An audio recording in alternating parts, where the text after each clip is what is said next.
sky, the voyage carries on. The dragons of the north, history untold. Hallo zusammen zu einer weiteren Folge Boxsaga Stammtisch. Heute habe ich den ersten männlichen Gast bei mir, der Andreas Köhler. Hi Andreas, schön, dass du da bist. Hallo Annika, grüß dich. Ja, der ein oder andere wird dich vielleicht schon kennen von deinen Vorlesungen. Und du hast ja auch angefangen, das Buch vorzulesen, Boxsaga, eine Einführung.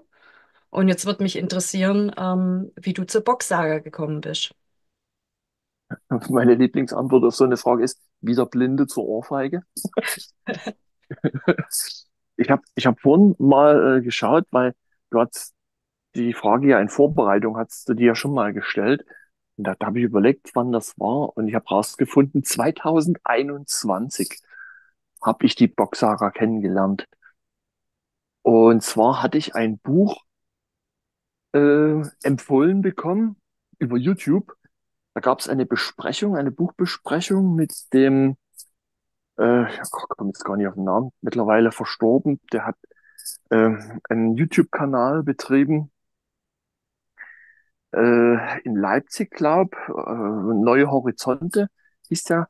Und der Götz Wittneben war das genau. Götz Wittneben hatte ein Gespräch mit Peter Freiherr von Liechtenstein über dessen neues Buch, Wenn das unsere Ahnen wüssten. Und das war recht interessant, was die beiden da gesprochen hatten. Und daraufhin hatte ich mir dieses Buch gekauft und ja, im Grunde weggefressen. Und darin hatte der Peter Freiherr von Liechtenstein die Boxsaga erwähnt.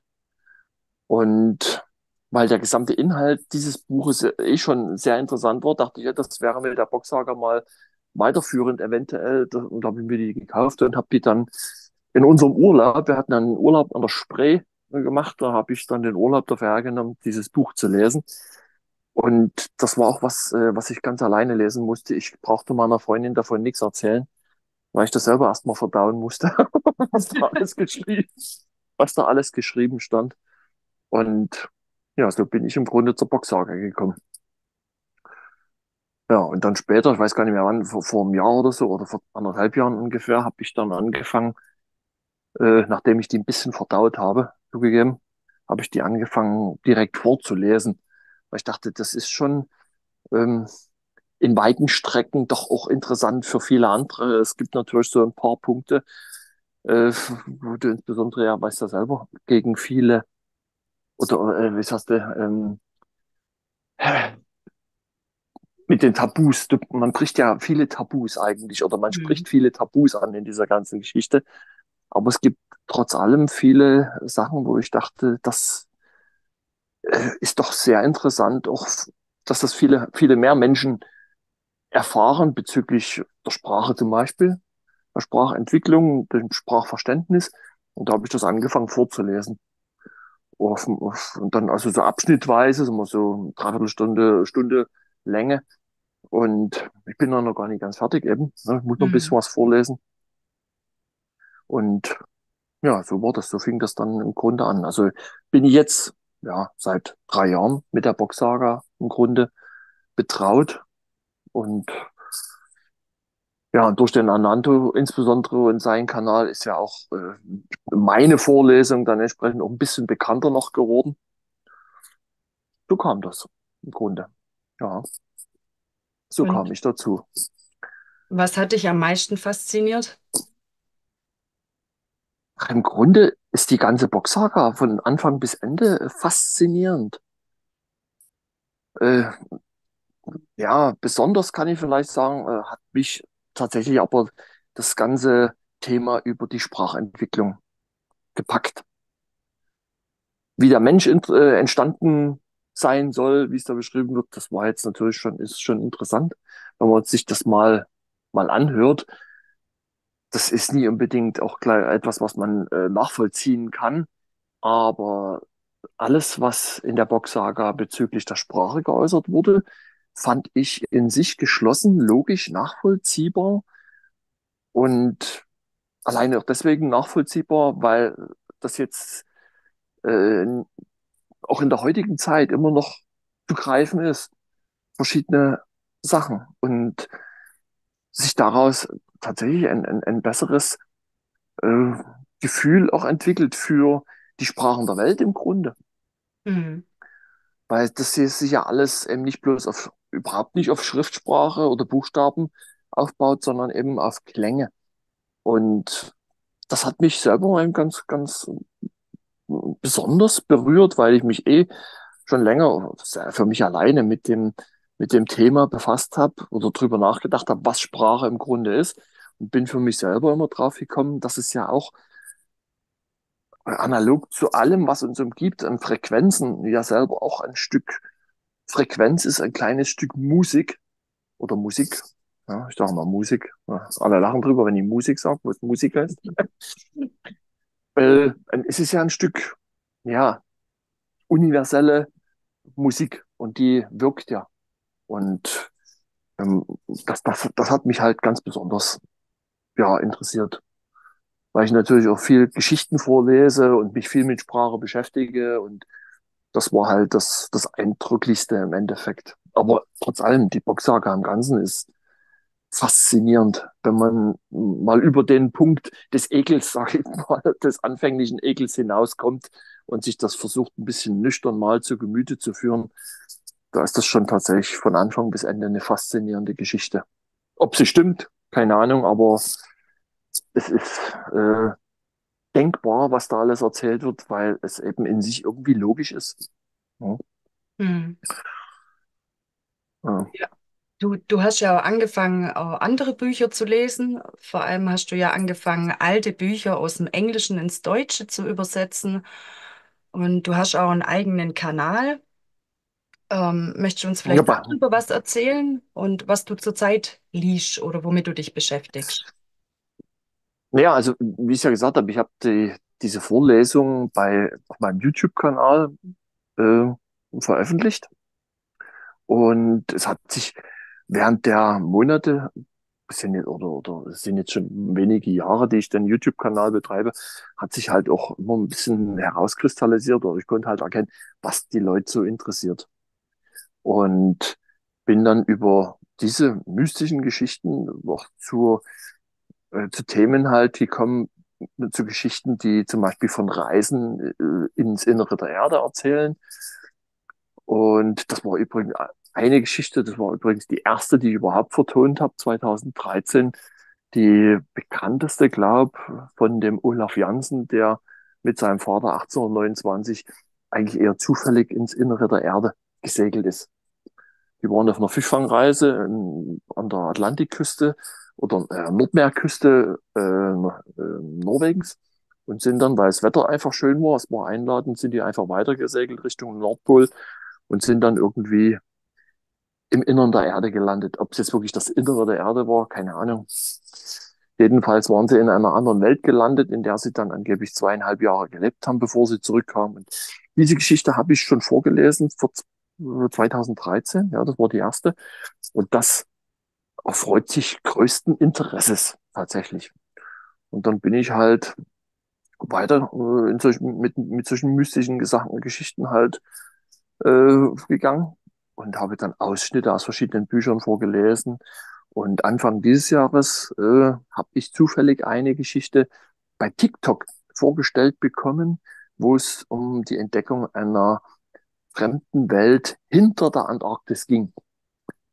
Und die habe ich dann, ja, habe ich gedacht, die könnte ganz gut passen, die könnte auch auf meinem Kanal vorgelesen werden, könnte viele Leute interessieren. Und da habe ich die dann gesucht. Die trug dann den Titel Die Eiserne Republik.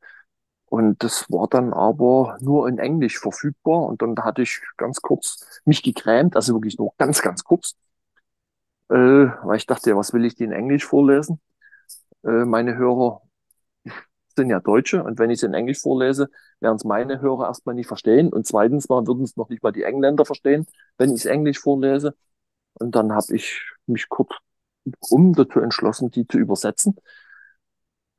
In dem Glauben, das ist eine kurze Geschichte. Zum Schluss war es aber ein ganzes Buch und waren dann, glaube ich, irgendwie um die 6 Stunden ein Audiobuch, was ich dann im Endeffekt hatte. Und das Buch selber hatte dann irgendwie auch über 250 Seiten.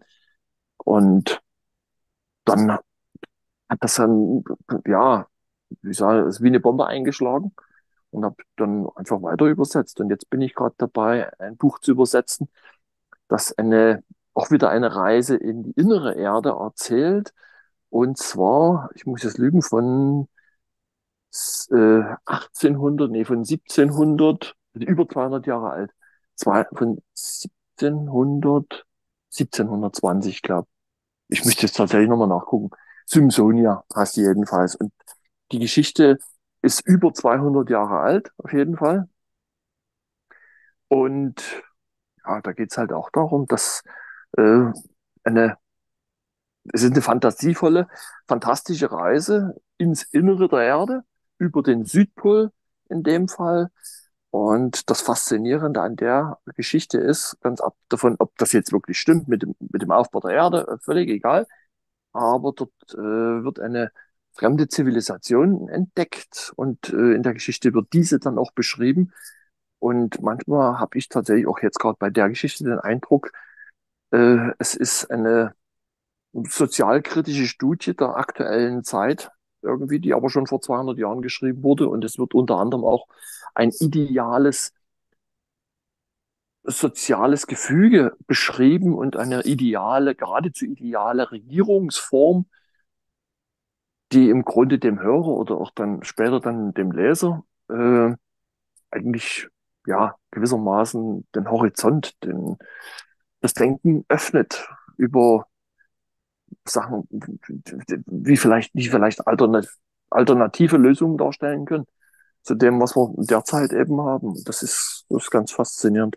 Und das bringe ich jetzt eben gerade auch so stückweise auf meinem YouTube-Kanal als Hörbuch, bevor ich es dann fertig übersetzt habe, auch wohl als Buch rausbringe.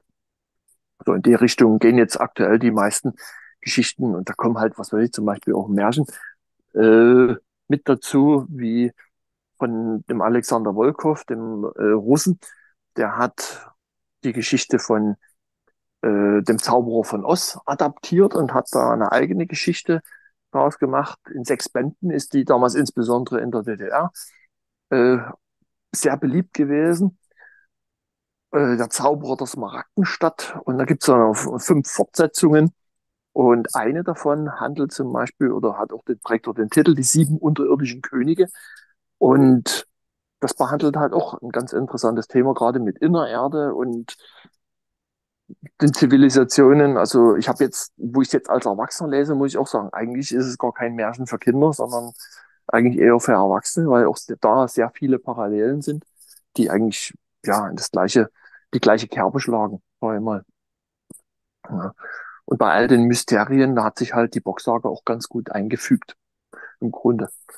Hm. Ja, das ist so der Kern mittlerweile. Ich hatte auch mal Kurzgeschichten vorgelesen, aber das interessiert zu wenige, als dass sich das irgendwie rentieren würde. Ja. Was ist auch dann ein bisschen frustrierend, wenn ich dann stundenlang irgendwas vorlese und dann hören sich das 20 Leute an. Ja, wo ich denke, Hm. aber diese mystischen Geschichten mit Antarktis und innere Erde und Boxsager, das interessiert dann doch ein paar mehr. Das ist dann schön. Ja, in Ja. deine Bücher geht es ja immer um das Entdecken von neue Welten. Und laut Boxsaga befindet sich ja oben in Finnland der Eingang zur Unterwelt, zur Wunderwelt. Könntest du dir vorstellen, dass wir dort sowas wie eine neue Welt entdecken? Ja, im Großen und Ganzen sind wir ja umgeben von neuen Welten, wenn man sich mal genau in Ruhe betrachtet.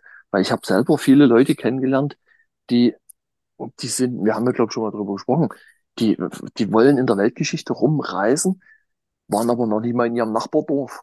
Hm. Da ist im Grunde in ihrem Nachbardorf schon auch eine neue Welt. Ja? Und manchmal ist das ja wie es Mors Heine, der hat ja gesagt, warum in die Ferne schweifen, sieht das Gute liegt so nah. Mors Heine, ja, kann sein. Und wir haben überall neue Welten.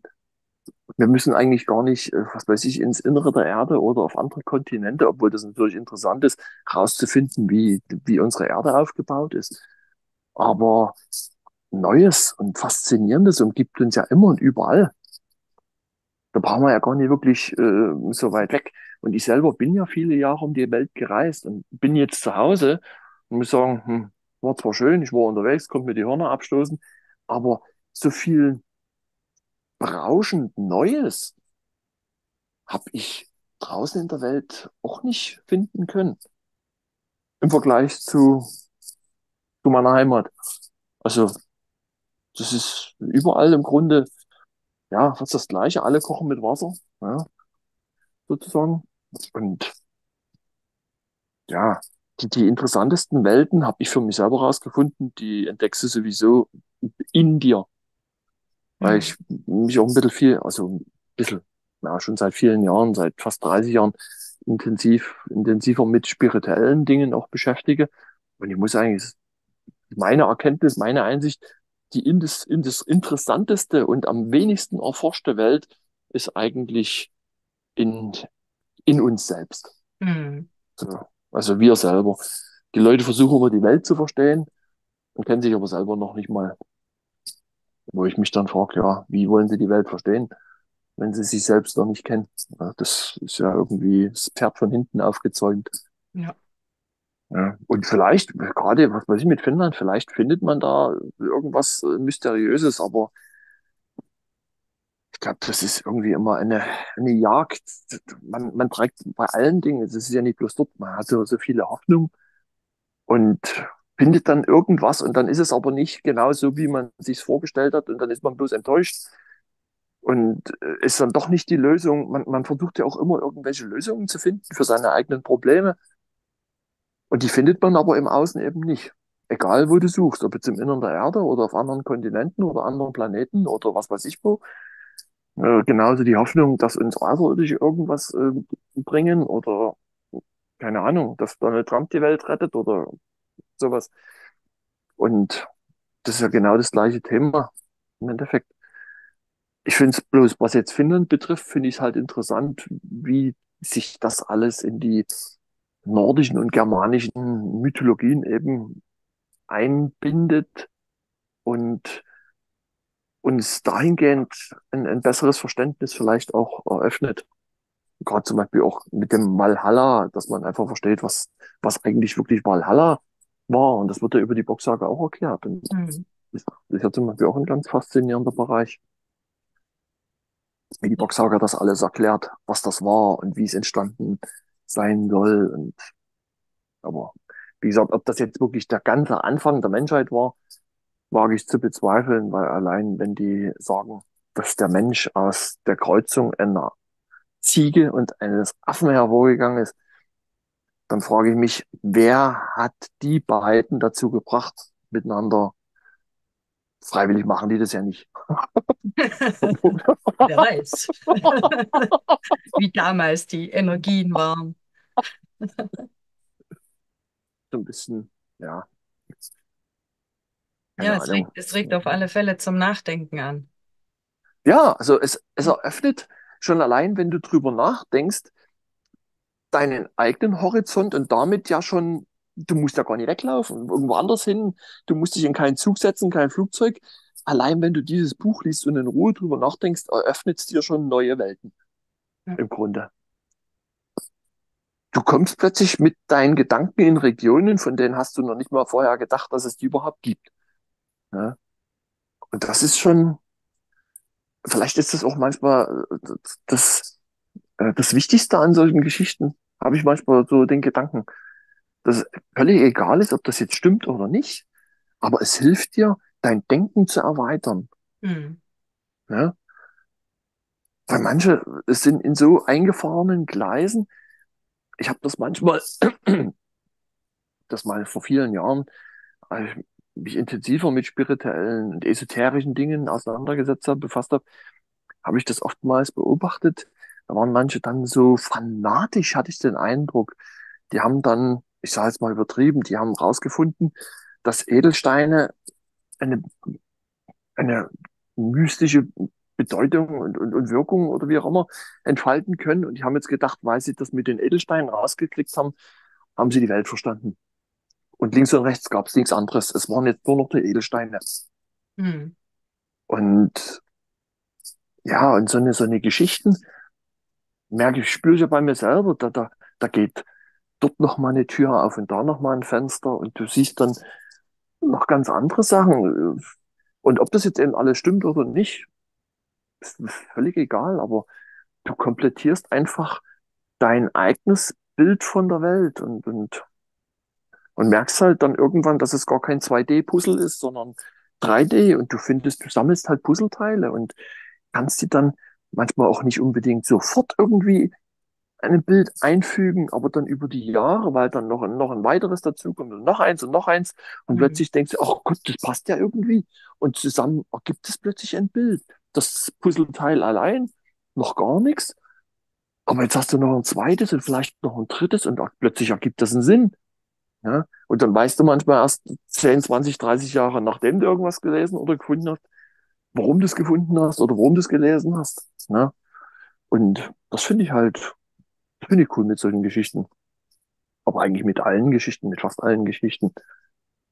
Und gerade mit den alten Geschichten, das finde ich halt selber ganz faszinierend, was ja schon eben teilweise vor über 200 Jahren für Sachen beschrieben wurden, denen wir auch ja heute ausgesetzt sind. Wo ich dann denke, sag mal, hat die Welt, die Menschheit wirklich überhaupt gar nichts dazugelernt? Es Hm. dreht sich alles im Kreise, immer wieder dieselben Geschichten, immer dieselbe Leier.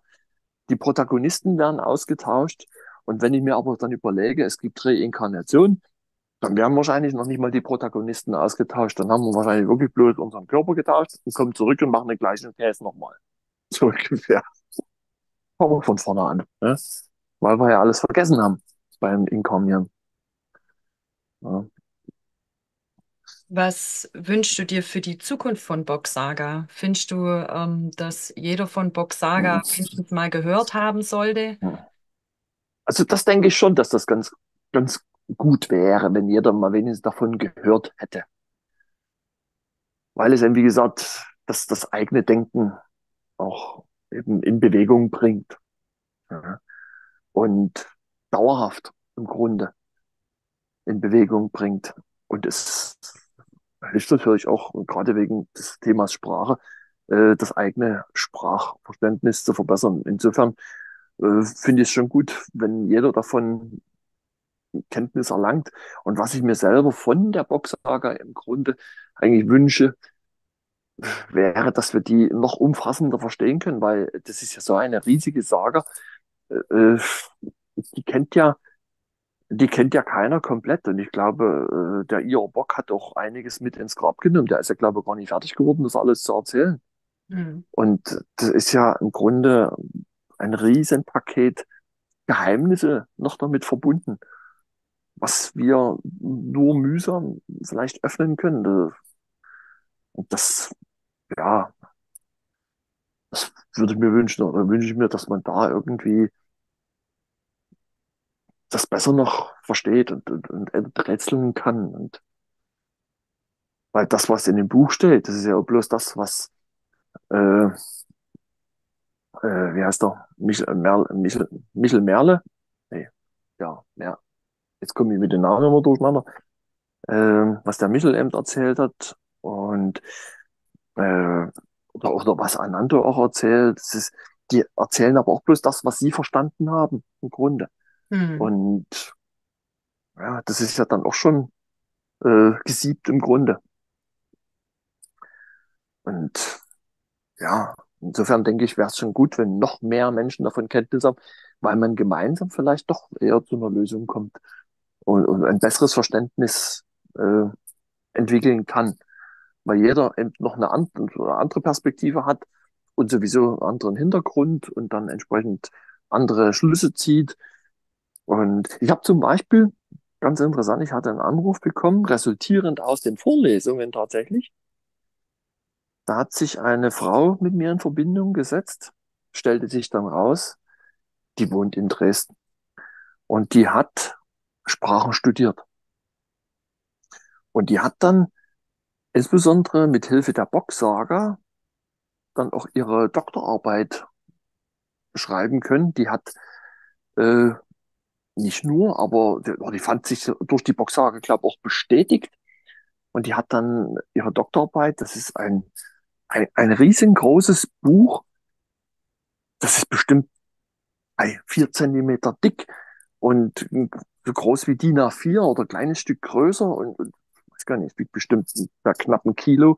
Da hat die ganzen Sprachen aufgeschlüsselt und ist über ihre Arbeit, die hat 3 oder 4 Jahre hat die daran gearbeitet, sagt, wenn du das alles durchgelesen hast, dann verstehst du die Sprachen der Welt. Dann Spannend. dann hast du den Schlüssel, um die Sprachen der Welt zu verstehen.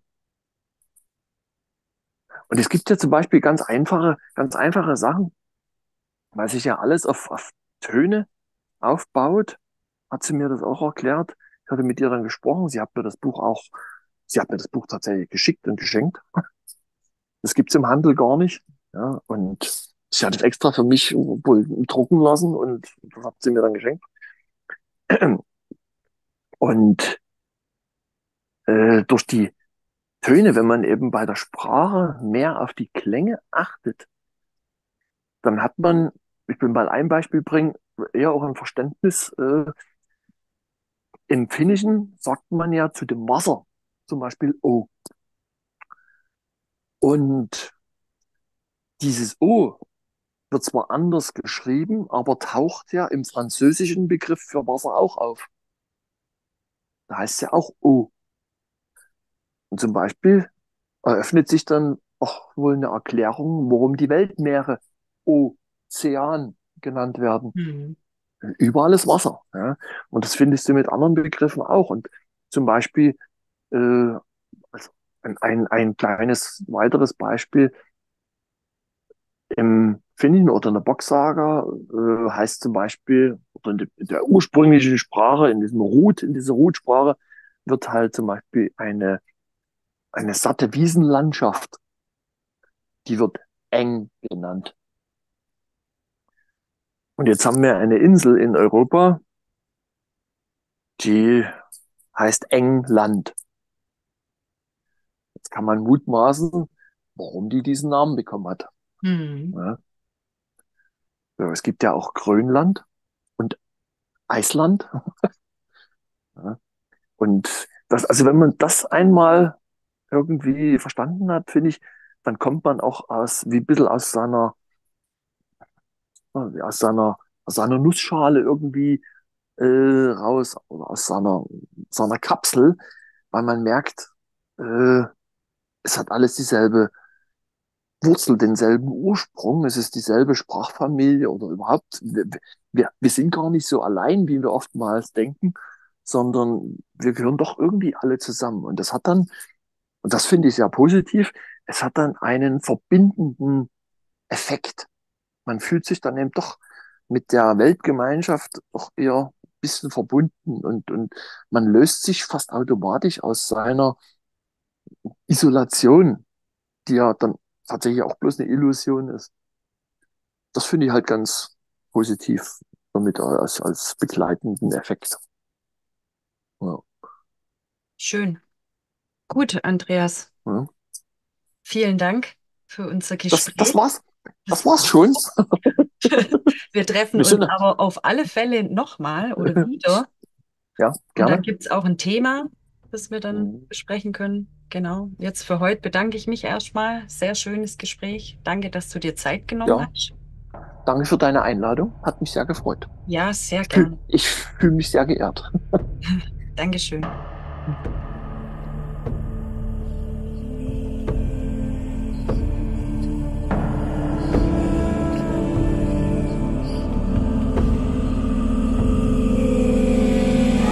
Beneath the boundless sky, the voyage carries on. The dragons of the night.